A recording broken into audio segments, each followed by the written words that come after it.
Hello and welcome all the future officers on the study फंडा platform. मैं हूं अभिषेक और आज की इस वीडियो में जो हमारा सीडीएस की साइंस का पीवाईक्यू सीरीज है, हम लोग कवर करने वाले हैं सीडीएस 2022 में आए हुए क्वेश्चंस को। तो चलिए स्टार्ट करते हैं हमारे फर्स्ट क्वेश्चन से। It says that stringing hair of nettle leaves inject fluid in the human body causing burning pain. The fluid is, ठीक है, तो ये जो स्टिंग वगैरह में होता है नेटल लीव्स में, या फिर इसके अलावा बी में देखेंगे वॉस्प वगैरह के स्टिंग में, तो वहां पे आपको मिलता है मेथेनोइक एसिड।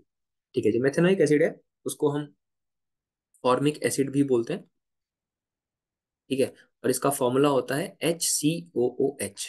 ठीक है, देन आते हैं इसके बाद टार्टरिक एसिड। टार्टरिक एसिड का जो सोर्स होता है, ठीक है, आंसर हमारा ए। टार्टरिक एसिड का जो सोर्स होता है वो होता है टामारिंड। ठीक है, इमली भी बोलते हैं। Hydrochloric acid is also known as muriatic acid. And जो सल्फ्यूरिक एसिड होता है उसको हम किंग ऑफ एसिड्स भी बोलते हैं, या फिर इसका एक और नाम होता है ऑयल ऑफ विट्रॉयल। ठीक है, चलिए नेक्स्ट है। Milk of magnesia is used when people suffer from indigestion of food. It is, ठीक है, तो मिल्क ऑफ मैग्नीशिया जो है हमारा, इसका अगर आप पीएच देखेंगे तो इसका पीएच होता है 10। That is it is a mild base. ठीक है, जो स्ट्रॉन्ग बेस है उसका अराउंड 13-14 के लगभग पीएच होता है। ठीक है, जो NaOH है उसका 14 होता है, KOH का भी 14 होगा। ठीक है, चलिए देन आते हैं। Which one of the following pairs of metals are very good conductors of heat. ठीक है, तो जो हमारा ये थर्मल कंडक्टिविटी है उसका उसका अगर हम देखेंगे, सिल्वर, कॉपर, लेड और मरकरी सबका बारी बारी से, तो सिल्वर का होता है 406 W पर मीटर पर केल्विन। ठीक है, कॉपर का 385 वॉट पर मीटर पर केल्विन, एंड लेड का ऐसे 34.7, मरकरी का 8.3। तो दिस इज द ऑर्डर। ठीक है, and now you can find out कि इसमें से जो सिल्वर और कॉपर है उसकी थर्मल कंडक्टिविटी सबसे ज्यादा है। ठीक है, तो ऑप्शन ए जो है वो हमारा राइट आंसर हो जाए। Then we have next, as school bells are made up of metals because. तो मेटल्स एक्चुअली मैलिएबल भी होते हैं, सोनरस भी होते हैं, लस्ट्रस भी होते हैं, वो नॉन डक्टाइल होते हैं मेटल्स। लेकिन जो साउंड वाली प्रॉपर्टी है that is known as sonorous, कि जब उनको हिट किया जाता है तो दे प्रोड्यूस साउंड। ठीक है, तो that is known as the sonorous property, और उसकी वजह से स्कूल बेल्स में मेटल का यूज किया जाता है। नेक्स्ट है हमारा, consider the following statements about tincture of iodine. ठीक है, तो tincture of iodine is actually 2 to 3% iodine in alcohol and water. ठीक है, तो ये होता है, so actually it is an antiseptic solution. Antiseptic की तरह यूज किया जाता है। अल्कोहल वाटर मिक्सचर में यूज रखा जाता है इसको, या मिलाया जाता है। Concentration of iodine is very low. देखा कि हमने कि 2 to 3% ही रहता है। ठीक है, तो कॉन्सेंट्रेशन भी वेरी लो है। हमसे पूछा है how many of the above statements are correct. तो फर्स्ट भी सही है, सेकंड भी सही है, थर्ड भी सही है, मतलब 3 statements are correct. Okay, let us move to the first next question which says Cl minus is not isoelectronic with. ठीक है, आइसो इलेक्ट्रॉनिक का मतलब है भाई कि ना सेम नंबर ऑफ इलेक्ट्रॉन्स होने चाहिए। ठीक, आइसो इलेक्ट्रॉनिक, तो अब अगर आप देखोगे K+, तो वैसे जो पोटेशियम होता है उसका एटॉमिक नंबर होता है 19, तो इसमें 19 इलेक्ट्रॉन होने चाहिए। लेकिन K+ का मतलब होता है कि K+1 electron, sorry, K-1 electron. ठीक है, कोई भी एटम जब इलेक्ट्रॉन लूज करता है उसके ऊपर एक पॉजिटिव चार्ज आ जाता है। लूजिंग इलेक्ट्रॉन के बाद पॉजिटिव चार्ज आता है, मतलब 19 इलेक्ट्रॉन थे, -1 इलेक्ट्रॉन हो गया, तो बचा कितना इलेक्ट्रॉन, 18 इलेक्ट्रॉन। इसी तरीके से आप देखोगे जो सल्फर है उसका 16 एटॉमिक नंबर था, मतलब इसमें 16 इलेक्ट्रॉन्स होते हैं। ठीक है, तो इसमें अब 2 माइनस क्यों आया, सल्फर 16 है, 2 माइनस का मतलब यह है कि सल्फर +2 इलेक्ट्रॉन्स, इसने 2 इलेक्ट्रॉन्स गेन किए। ठीक है, तो आप ये चीज याद रखना, अगर कोई लूज करता है इलेक्ट्रॉन उस पर आता है पॉजिटिव चार्ज और उसको हम बोलते हैं कैटायन, और अगर कोई गेन करता है इलेक्ट्रॉन तो उस पर आता है नेगेटिव चार्ज, उसको हम बोलते हैं एनायन। ठीक है, तो ये हमारा, इसके पास भी 2 इलेक्ट्रॉन्स ने ले लिए, और तो इसके पास भी हो गए 18 इलेक्ट्रॉन्स, इसके पास भी थे 18 इलेक्ट्रॉन्स। फॉस्फोरस का होता है 15, इसने 3 इलेक्ट्रॉन्स और गेन किए, तो इसके पास भी हो गए 18 इलेक्ट्रॉन्स। तो ये सभी तो आइसो इलेक्ट्रॉनिक हैं क्लोरीन के साथ, क्योंकि क्लोरीन जो होता है 17 होता है, तो माइनस का मतलब क्लोरीन प्लस में 1 इलेक्ट्रॉन, तो मतलब इसके पास भी 18 इलेक्ट्रॉन्स होगा। और मैग्नीशियम जो होता है उसका 12 होता है, 2 प्लस है, इसका मतलब इसने -2 इलेक्ट्रॉन्स के होंगे, तो इसके पास 10 इलेक्ट्रॉन्स ही है। ठीक है, सो आंसर हो जाएगा हमारा ऑप्शन बी। ठीक है, और कुछ चीजें याद रखिएगा, जैसे number of electrons equals to number of protons equals to atomic number होता है हमेशा, और जो एटॉमिक मास होता है वो होता है number of protons plus number of neutrons. ठीक है, ये फॉर्मूला याद रखिए। चलिए चलते हैं आगे। अगला क्वेश्चन हमारा बोलता है in plant cells nucleus does not need a membrane but chloroplast are surrounded by their own membrane. तो बेसिकली यहाँ ऑप्शंस में न्यूक्लियस और क्लोरोप्लास्ट के मेम्ब्रेन की बात की गई है। देखोगे आप कि न्यूक्लियस के आसपास भी क्या होता है, एक मेम्ब्रेन तो होता है। ठीक है, और ये जो क्लोरोप्लास्ट है इसके आउटर पार्ट में भी एक मेम्ब्रेन होता है। ठीक है, तो बेसिकली न्यूक्लियस एंड क्लोरोप्लास्ट दोनों ही मेम्ब्रेन से सराउंडेड रहते हैं, बाउंडेड रहते हैं, और दोनों के पास अपना एक सेपरेट मेम्ब्रेन होता है। सो ऑप्शन बी जो है हमारा राइट आंसर होगा। ठीक है, चलो। Then we have which one of the following statements about starch and glycogen is correct. ठीक है, स्टार्च और ग्लाइकोजन की बात हो रही है। तो स्टार्च और ग्लाइकोजन जो है ये एक्चुअली में टाइप ऑफ ग्लूकोज। ठीक है, और प्लांट्स में हमारा स्टार्च देखने को मिलता है, और ग्लाइकोजन जो होता है वो एनिमल्स में देखने को मिलता है। ठीक है, बेसिकली एनिमल्स में liver, muscle cells and brain में आपको ग्लाइकोजन स्टोर्ड मिलता है। ठीक है ना, तो यहाँ पे आपका ऑप्शन हो जाएगा starch is present in plant sales and glycogen is present in animal cells. तो ऑप्शन सी हमारा करेक्ट आंसर होता है। ठीक है, चलिए। देन आते हैं which one of the following statements about the process of photosynthesis is correct. ठीक है, तो आपको पता होगा जो फोटोसिंथेसिस होता है उसमें होता क्या है कि हमें सनलाइट चाहिए होती है। तो जो लाइट एनर्जी हमको मिलती है, हम उस लाइट एनर्जी को यूज करके, या प्लांट्स उस लाइट एनर्जी को यूज करके अपना फूड बनाते हैं। ठीक है, तो उसको वो केमिकल एनर्जी में कन्वर्ट करते हैं। ठीक है, अब होता क्या है कि ये जो केमिकल एनर्जी होती है it is stored in the form of sugar. ठीक है, शुगर को के फॉर्म में इसको यूज करते हैं या स्टोर करते हैं। ठीक है, और ये यूज कैसे होता है, तो बेसिकली हमें CO2 और H2O चाहिए होता है एटमॉस्फेयर से, इसकी प्रेजेंस में ये बन पाएगा। ठीक है, और यहाँ पे जो कार्बन डाइऑक्साइड है उसका रिडक्शन होता है। ठीक है, तो इतना जब हमको पता चल गया तो अब ऑप्शंस देखेंगे। अगर आप light energy is directly converted to kinetic energy, नहीं, गलत हो गया, काइनेटिक एनर्जी नहीं है, केमिकल एनर्जी है। Light is directly converted to chemical energy which causes reduction of water, reduction of CO2 है, नॉट वाटर, ये भी गलत हो गया। Chlorophyll absorbs the chemical energy of light which causes oxidation of carbon dioxide, oxidation of carbon dioxide नहीं है, reduction of carbon dioxide. तो हमारा लास्ट ऑप्शन ही बचा which is the right answer. Chlorophyll absorbs light energy which causes splitting of water molecules and reduction of carbon dioxide. ठीक है, so option D is your correct answer. Then Kwashiorkor, a form of malnutrition is caused by the deficiency of। ठीक है, तो ये actually में deficiency होता है proteins का, क्योंकि प्रोटीन्स जो है they are responsible for repair and regeneration of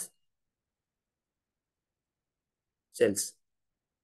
ठीक है, रीजनरेशन ऑफ सेल्स।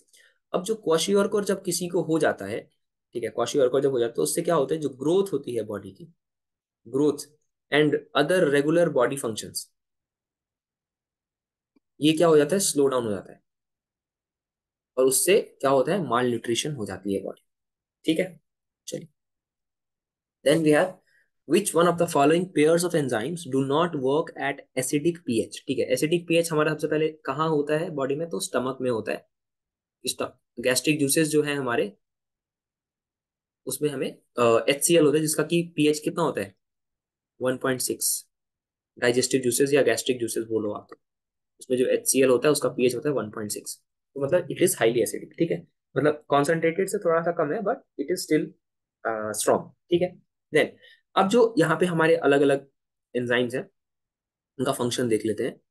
तो एमाइलेज जो है ये एक्चुअली माउथ में होता है, और ये किसका डाइजेशन करता है, ये डाइजेशन करता है स्टार्च का। ठीक है, फिर जो पेप्सिन है हमारा, पेप्सिन आपको देखने को मिलता है स्टमक में। ठीक है, ये किसका करता है, तो प्रोटीन का करता है। After that let's talk about trypsin. ये आपको देखने को मिलेगा पैनक्रियाज में, या पैनक्रियाज इसको सेक्रेट करते हैं, और ये भी क्या करता है, प्रोटीन को डाइजेस्ट करता है। फिर आता है हमारा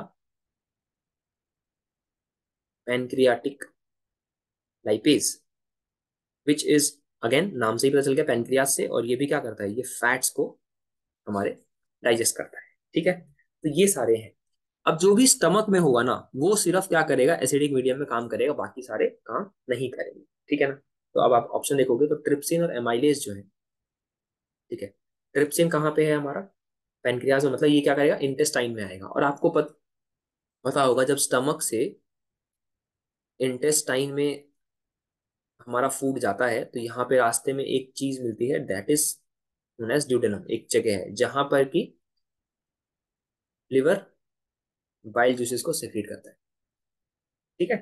चलिए, then we have urea is produced by the metabolism of, ठीक है। तो यूरिया जो होता है वो हमारे प्रोटीन्स के मेटाबॉलिज्म के साथ की वजह से प्रोड्यूस होता है, ठीक है। और यूरिया होता क्या है, तो it is a nitrogenous compound, ठीक है। इसका फॉर्मूला होता है CH4N2O, ठीक है। ये कहाँ होता है, नाइट्रोजनस कंपाउंड इन लिवर, ठीक है। इसका एक और नाम होता है, या दो होते हैं, एक कार्बामाइड और यूरियोफिल, ठीक है। और it is the final and product of protein metabolism, ठीक है। सो ऑप्शन ए जो है वो हमारा राइट आंसर हो जाएगा, ठीक है। चलिए, फिर आते हैं डेफिशिएंसी ऑफ आयरन कॉजेस, ठीक है। तो ये तो बहुत ही कॉमन क्वेश्चन है, एनीमिया होता है क्या, आयरन जितना ज्यादा हम लेंगे उसकी वजह से हमारे खून की कमी नहीं होगी, ठीक है ना। जो स्कर्वी है वो विटामिन सी की कमी से होता है, इसका एक और नाम होता है एस्कॉर्बिक एसिड, ठीक है। जो रिकेट्स हैं हमारी बॉडी में विटामिन डी की वजह से हो सकते हैं।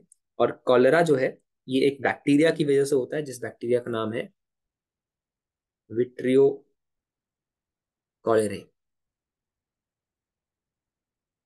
ठीक है। It is a bacteria, right.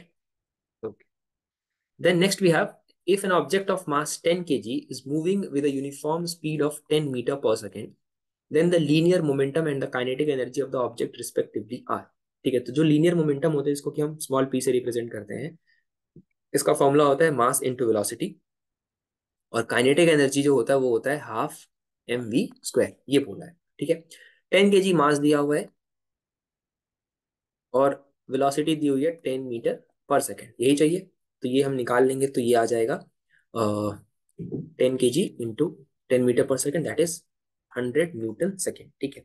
So actually में जो हमारा यहाँ से अगर आप यूनिट निकालोगे लीनियर मोमेंटम का तो वो आता है kg मीटर पर सेकेंड। इसी में हम अगर सेकेंड से मल्टीप्लाई और डिवाइड कर दें तो ये ऐसे आ जाता है kg मीटर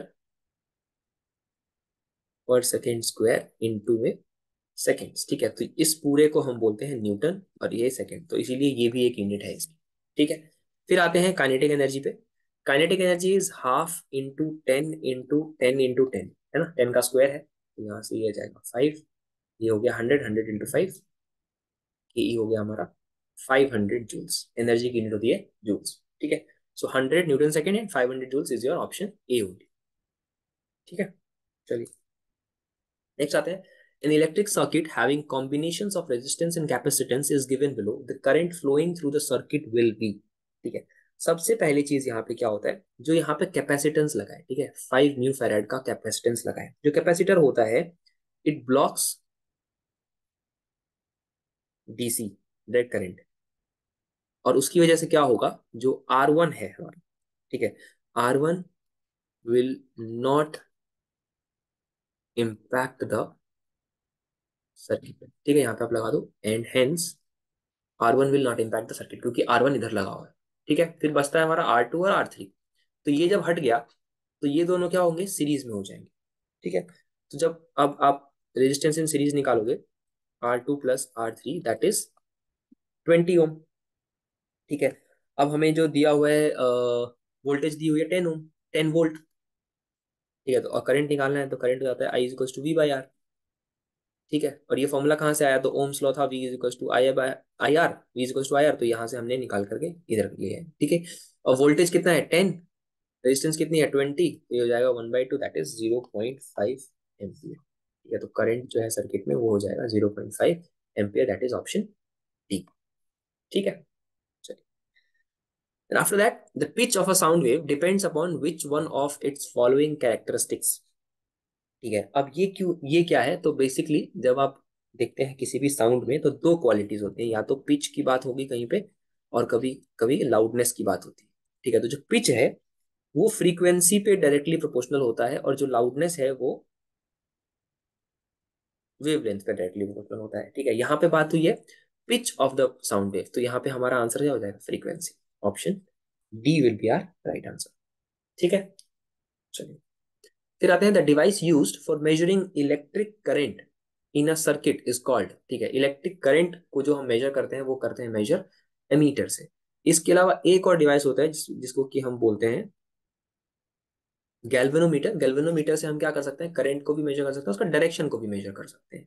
ठीक है, मोटर का काम क्या होता है, इलेक्ट्रिकल एनर्जी को मैकेनिकल में कन्वर्ट करना। वोल्ट मीटर से हम पोटेंशियल डिफरेंस यूज कर मेजर करते हैं। जनरेटर से हम मैकेनिकल टू इलेक्ट्रिकल कन्वर्ट करते हैं। ठीक है, और उसके अलावा भी कुछ डिवाइसेस मैंने आपके लिए यहाँ पे लिस्ट डाउन कर दिए हैं। You can just refer to them and increase your knowledge, so that if it comes in your exam you will be able to answer that, right? Okay, next we have a metal wire of length L and diameter D has a resistance R. What would be the resistance of another wire of same metal and of same length but having double the diameter? ठीक है, तो diameter हमने increase कर दिया। ठीक है, जो हमारा रेजिस्टेंस का फॉर्मूला होता है वो तो रो एल बाई ए, और ए जो होता है वो होता है पाई डी स्क्वायर, या फिर हम इसको बोलें पाई पाई डी बाई टू का होल स्क्वायर होता है, या फिर इसको हम बोलते हैं क्या, पाई आर स्क्वायर। आर क्या है, रेडियस है, और डी क्या है, डायमीटर है। ठीक है, ये फॉर्मूला होता है। तो अब हमने क्या किया, डायमीटर को डबल कर दिया, 2 टाइम्स इंक्रीज कर दिया डायमीटर को, तो क्या होगा, इसका स्क्वायर होगा यहाँ पे जाकर के। स्क्वायर होगा तो ये क्या होगा, अगर हमने बोला कि एरिया जो है इनवर्सली प्रोपोर्शनल है रेजिस्टेंस के, 1/a इनवर्सली प्रोपोर्शनल है। अब अगर डायमीटर बढ़ेगा तो रेजिस्टेंस क्या होगी, कम होगी। तो ये अगर 2 टाइम्स बढ़ा तो मतलब इसका स्क्वायर होकर क्या हो जाएगा, 4 टाइम्स, तो ये 4 टाइम्स क्या हो जाएगा, कम हो जाएगा। ठीक है, तो अगर ये 2 टाइम्स बढ़ा तो ये 4 टाइम्स कम हो जाएगा। ठीक है, सो R/4 हो जाएगा। Option B will be your correct answer. ठीक है, चलिए फिर आते हैं patient's abdomen can be examined by x ray after administering which one of the following metal salts in the patient's meal. ठीक है, तो इसके लिए जो है हमारा क्वेश्चन,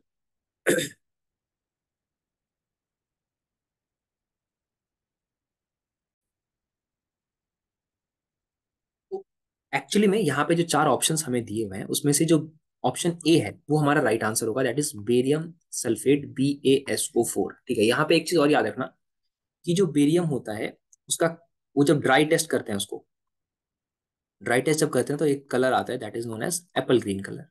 इसकी वजह से इसका यूज ना फायर क्रैकर्स में भी होता है। ठीक, अब इसमें अगर बात करें कि एक्सरे वगैरह में इसका, या एलिमेंट्री कैनाल में एब्डोमेन के लिए क्या यूजेस होते हैं। ठीक है, सबसे पहले जो बेरियम है, it is an X ray absorber.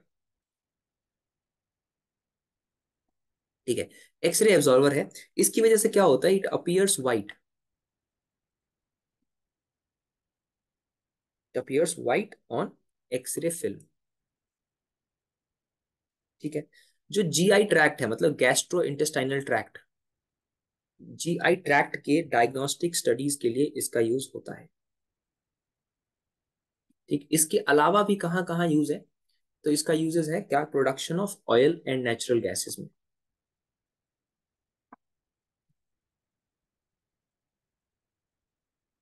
ठीक है, सो ऑप्शन ए जो है हमारा राइट आंसर है। ओके, नेक्स्ट है हमारा storage of biological tissue such as blood organs semen requires low temperature which is achieved upon the uses of. ठीक है, तो इसके लिए जो यूज होता है हमारा वो होता है liquid nitrogen. Option A is our right answer. ठीक है, इसके अलावा आप देखोगे जो हीलियम है, ठीक है, हीलियम हीलियम का यूज होगा कहाँ पे, MRI में एंड क्रायोजेनिक्स में।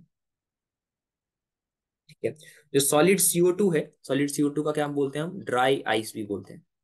ठीक है, इसका यूज कहाँ होता है, तो रेफ्रिजरेंट वगैरह के लिए यूज होता है इसका। ठीक है, कूलिंग एजेंट्स में यूज होता है, फॉग मशीन्स में यूज होता है। ठीक है, नेक्स्ट है हमारा in the joining of railway tracks iron oxide is made to react with. ठीक है, actually this is known as thermite reaction. ठीक है, तो आयरन ऑक्साइड का रिएक्शन होता है एल्यूमिनियम के साथ। ठीक है, ये सेम क्वेश्चन CDS 1 2023 में भी पूछा गया। ठीक है, इसका रिएक्शन बताता हूँ, Fe2O3 plus aluminium gives Fe plus Al2O3 plus heat. ठीक है, और जो यहाँ पे आयरन होता है ना, ये होता है मोल्टेन स्टेट। ठीक है, तो ये यूज होता है क्या करने के लिए, ज्वाइनिंग ऑफ रेलवे ट्रैक्स या वेल्डिंग ऑफ रेलवे ट्रैक्स। ठीक है, चलिए फिर देखते हैं next question, that is 69। Fat in human body is stored in. ठीक है, तो ये स्टोर होता है हमारा एडिपोज टिश्यूज में। ठीक है, adipose tissues are specialise cells, मतलब ये स्पेशलाइज सेल से बने होते हैं टू स्टोर फैट्स। ठीक है, एंड दे आर लूज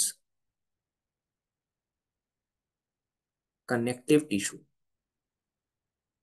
ठीक है, चलो then we have which one of the following is a feature of membrane. ठीक है, तो मेम्ब्रेन की बात हो रही है यहाँ पे, प्लाज्मा मेम्ब्रेन की। तो एक्चुअली में जो ये बने होते हैं प्लाज्मा मेम्ब्रेन, आप देखोगे तो ये होते हैं फॉस्फोलिपिड्स। इसके दो लेयर होते हैं, बाई लेयर जो है वो फॉस्फोलिपिड्स के होते हैं। देन आप और देखोगे तो पेरिफेरल प्रोटीन्स होते हैं इसमें। ठीक है, उसके अलावा आपको कोलेस्ट्रॉल देखने को मिलेगा, कार्बोहाइड्रेट एंड इंटीग्रल प्रोटीन्स, ये सारी चीजें होती हैं। ठीक है, यहाँ पे बेसिकली जो क्वेश्चन में पूछा गया उसमें ज्यादा जोर है कि बाय लेयर किसका है। ठीक है, हर क्वेश्चन हर स्टेटमेंट में आपको देखा तो बाय लेयर जो होता है वो एक्चुअली फॉस्फोलिपिड मॉलिक्यूल का होता है, in which protein and cholesterol are embedded. ठीक है, सो ऑप्शन ए जो है वो करेक्ट है, क्योंकि फॉस्फोलिपिड्स के ही बाय लेयर होते हैं। ठीक है, चलो नेक्स्ट है, विच one of the following parts of human alimentary canal can be of maximum length. ठीक है, विदाउट अ डाउट और सबको पता होगा दैट इज स्मॉल इंटेस्टाइन। ठीक है, इसका लेंथ इज अबाउट 6.7 मीटर्स। ठीक है ना, चलिए then we have an object is dropped from a height onto the floor, which one of the following remains uniform as it falls। तो कोई भी चीज जब फ्री फॉल में नीचे की तरफ गिरती है तो उसका एक्सेलरेशन जो है वो हमेशा कांस्टेंट होता है। ठीक है, तो एक्सेलरेशन कांस्टेंट होगा। मोमेंटम कांस्टेंट नहीं हुआ because momentum is mass into velocity, velocity बढ़ती रहेगी, मोमेंटम बढ़ता रहेगा। काइनेटिक एनर्जी भी क्या है, हाफ mv स्क्वायर, और पोटेंशियल एनर्जी क्या है, mgh। तो हाइट कम होता रहेगा धीरे धीरे अगर फ्री फॉल में है तो, और इसकी वजह से पोटेंशियल एनर्जी कम होती जाएगी, काइनेटिक एनर्जी बढ़ती जाएगी। ठीक है, तो ये हमारा आंसर नहीं होगा, बस ऑप्शन ए जो है वो राइट आंसर है। ठीक है, चलिए फिर आते हैं, if an object is place at the focus of a convex lens its image is. ठीक है, सबसे पहले यहाँ पे देखो आप, फोकस जो है एट 2f हमने रखा है। ठीक है, अच्छा ये 2f, ये तो 2f हो गया, f1 रखा है हमने। ठीक है, ये नहीं, तो एट f1 रखा है हमने, तो हमारा जो पोजीशन बनेगा वो इन्फिनिटी में बनेगा, इनफाइनाइटली लार्ज बनेगा। ठीक है, और रियल एंड इन्वर्टेड बनेगा। ठीक है, ये हमारी प्रॉपर्टीज हैं कॉन्वेक्स लेंस में। ठीक है, तो इसका आंसर क्या हो जाएगा आपका, ऑप्शन डी। ये कहाँ पे बना है, इन्फिनिटी पे बना है। ठीक है, then we have which one of the following statements about the aperture of convex lens is correct. ठीक है, कॉन्वेक्स लेंस एक्चुअली में थोड़ा सा ऐसे होगा, इसको आधा काट के दिखाया हुआ ताकि अपर्चर आपको ठीक से दिखा पाए। अपर्चर इज टोटल रिफ्लेक्टिंग या रिफ्रैक्टिंग सरफेस। ठीक है, तो यहाँ पे आप अगर देखोगे आंसर, तो ये जो अपर्चर है ये यहाँ से लेकर के यहाँ तक हम बात कर रहे हैं, एम से लेकर के एम डैश तक। अब ऑप्शन देखो, it is equal to the radius of curvature. ठीक है, सबसे पहली चीज, कॉन्वेक्स लेंसेज में कुछ भी हम कर्वेचर की बात नहीं करते हैं, रेडियस ऑफ कर्वेचर की इसका कोई रिलेशन नहीं होता है। ठीक है, एक्चुअली मिरर में भी रेडियस और कर्वेचर से कोई रिलेशन नहीं होता है, it is equal to its focal length. ठीक है, फोकल लेंथ का ये इतना है, ऐसा इसका भी कोई डायरेक्ट रिलेशन नहीं है। एक्चुअली में ये होता है कि हाँ are is equal to 2f होता है। ठीक है, ये एक रिलेशन है, दैट इज फोकस का डबल जो होता है वो रेडियस ऑफ कर्वेचर के इक्वल होता है, बट अपर्चर से कोई भी रिलेशन नहीं है। It is independent of its radius of curvature. ठीक है, तो ये जो है हमारा सही आंसर होगा, because it has no relation with radius of curvature. ठीक है, देन ये भी हमारा गलत है, ए बी और डी रॉन्ग स्टेटमेंट्स है, C is your correct statement. Then we have when water is heated from 0 degree to 4 degree Celsius. अब 0 से 4, ठीक है, कोई भी चीज कोई भी ऐसा सब्सटेंस को हम उठा के देखें 0 से 4, अगर हम टेम्परेचर को राइज करेंगे तो उसका जो डेंसिटी है दैट इज रो, वो क्या होना चाहिए, कम होना चाहिए धीरे धीरे। लेकिन वाटर में एक ऐसा एनोमलस बिहेवियर है, एनोमलस बिहेवियर, जिसकी वजह से 0 से 4 डिग्री सेल्सियस तक इसकी डेंसिटी इंक्रीज होती है, इस गैप, इस ब्रैकेट में। ठीक है ना, तो ऑप्शन आपका बी जो है वो राइट आंसर होगा। ठीक है, इसका एप्लीकेशन क्या है नेचर में, I would want you to comment down. ठीक है, चलिए नेक्स्ट है, the acceleration due to gravity at the earth surface depends on, ठीक है। तो जो एक्सेलरेशन ड्यू टू ग्रेविटी है अर्थ के सरफेस पे, आप जो फॉर्मूला देखोगे G of E is equal to है, that is E is earth, G M mass of earth upon radius of earth का स्क्वायर, ठीक है। This is your formula. तो ये क्या है, डायरेक्टली प्रोपोर्शनल है मास के, और इनवर्सली प्रोपोर्शनल है रेडियस के, ठीक है, रेडियस के स्क्वायर के, ठीक है। तो अब किस पे डिपेंड कर रहा है ये, ठीक है। तो आप देखोगे अगर, तो both its mass and radius पे डिपेंड कर रहा है, ठीक है ना। अर्थ के सरफेस पे जो इक्वेटर है वहां पे जी मिनिमम होता है, सरफेस के ऊपर बात कर रहा हूं मैं, और पोल्स पे जी मैक्सिमम होता है, ठीक है। सेंटर ऑफ अर्थ पे जीरो होता है जी, और हम चाहे सरफेस से ऊपर जाएं चाहे नीचे जाएं, इस केस में जी क्या होगा, डिक्रीज होता है, ठीक है। तो ये कुछ बातें हैं जो कि आप याद रखिए, ठीक है। या that was it for this video. I hope you have found it knowledgeable and informative. I'll see you in the next one with the CDS 1 2022 lecture. Thank you so much. I'll see you in the next one. Jai Hind.